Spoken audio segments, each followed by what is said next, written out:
We are back at Velocity 2011, and I'm joined now by Joshua Timberman, Director of Training and Services for Opscode. He's here to talk a little bit about technical training.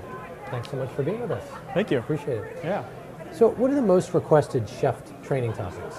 So most people that want to know more about Chef want to know a lot of the core terminology and like just sorting out the different moving parts and understanding how they run Chef in their environment and how they can solve their business problems with it.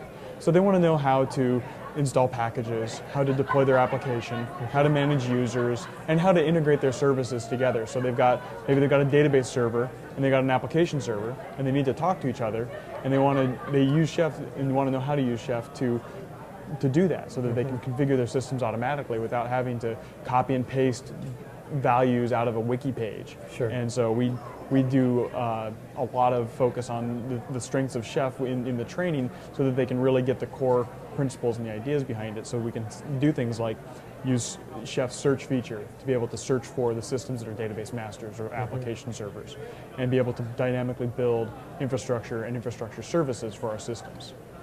Do you have a typical student? Typical type of background? Yeah, they're usually technical people. They're usually working in systems administration or operations. We do have students who have a development background who have been tasked with doing operations, or it's a small startup that they need operations knowledge that they don't have because their core competency is development.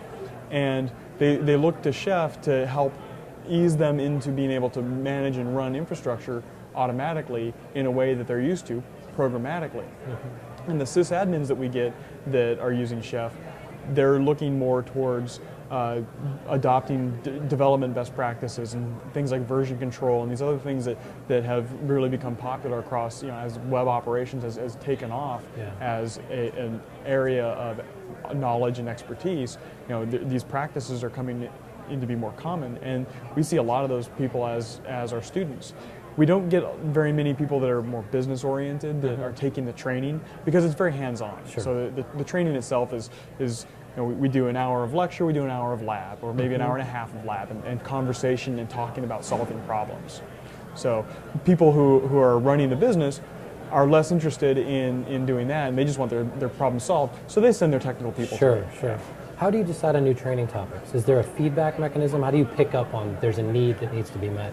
So we have a lot of input from our community and from our customers through a variety of channels. We've got our support channel, we've got our sales pipeline and all that stuff, where we get feedback from people that are looking at the product and evaluating it, people that are doing proof of concept and telling us what they want to see, what kind of pains they want solved.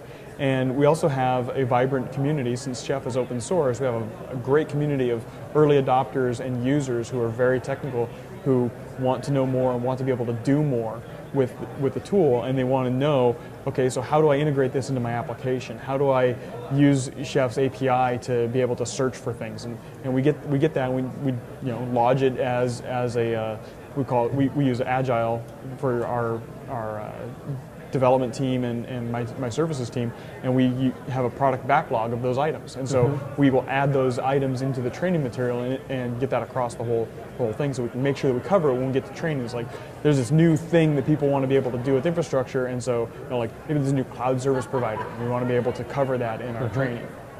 So it's a variety of feedback. Interesting. Do you feel that the learning curve for automation has gotten better over the last few years? So managing infrastructure has always been hard, and the learning curve for it just in general hasn't gotten much easier. I think that with configuration management tools in the last 5 to 10 years has eased that pain, but now there's a new level of pain. And it's learning how to use, we as humans, we are very tool centric. We have a hammer, we find that we go looking for nails. Sure. And so we learn, we learn how a particular package management tool works, or how a particular config management tool works, and we want to just take that hammer around to all of our problems. But what we're finding, and one of the reasons why Chef was designed the way it was, is you need to have flexibility in your tools. They need to be able to do more than just hit nails. You need to be able to reach out to different derivative services and integrate your change control tool with something else. And there's a level of knowledge that's required in order to be able to integrate those, and development knowledge is becoming more and more important. Every company here at Velocity seems to be hiring, and a lot of them are hiring developers, and it's across a variety of languages and tools, but at the core of it, it's learning methodologies seems to be a really hard learning curve when you're accustomed to implementations and tools. So getting over the implementation and tool learning curve and into the, okay, well, how do I programmatically manage infrastructure is like a whole different paradigm shift even. Do you think that we're going to get to a point where a lot of things can be managed through dashboards or interface? Yeah, and it all comes down to having a cohesive API that is built on standard protocols that people are familiar with. So that's not a tool thing. That's a protocol thing. It's a standard. So the Chef API itself is HTTP. It's RESTful. It uses JSON. Yeah. It's very easy to reason about. It's a lot of APIs are being built with RESTful JSON interfaces.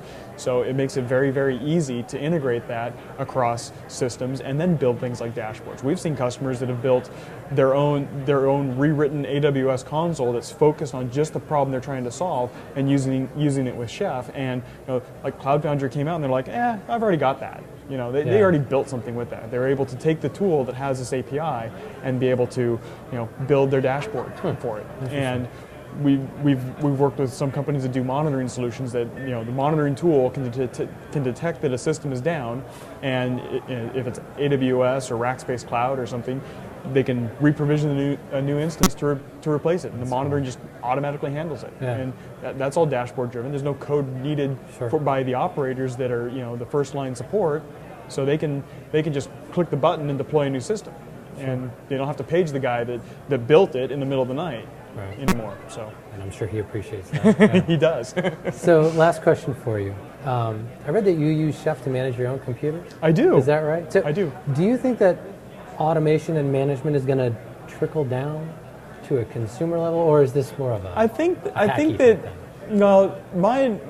I've been using Chef for a while, so and I've really eaten all the goods on the automate everything mentality. Yeah. So I want, and I've got 3 laptops. I want to make sure that I've got the same environment. Sure. But when it comes to consumers, I don't think that the consumer themselves are going to be implementing Chef on their workstations. Right. It'll be like a packaged software that builds on top of it. And again, derivative services and APIs make that really easy for companies to build on. So yeah, I think that at some point in the future, I don't know how far off that is, because we've seen there's a huge problem with workstation automation projects inside big companies or even small companies being able to get that. But at some point in the future, I think it'd be great if you could configure your Xbox or your Wii or your remote control with an easier tool. Yeah, so. absolutely. Well, thanks so much for being with us. Really appreciate it. Thank you.